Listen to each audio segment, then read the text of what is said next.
Hey guys, এই মাসের market condition খুবই খারাপ, তাই জন্য আমি কোনো ট্রেড নিচ্ছি না। জাস্ট এই মাসের আমি আজ 13 তারিখ, সেই প্রফিট অ্যান্ড লস স্টেটমেন্টটা দেখব কেমন কি আছে। সো চলো দেখি।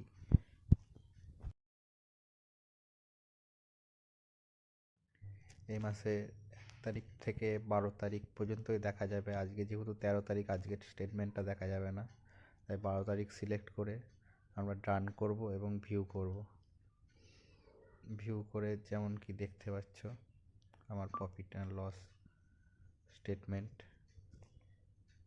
আমরা এই মাসে 1, 2, 3, 4, 5, 6টা ট্রেড নিয়েছি, তার মধ্যে 5টা লসে আর একটা প্রফিটে আছে।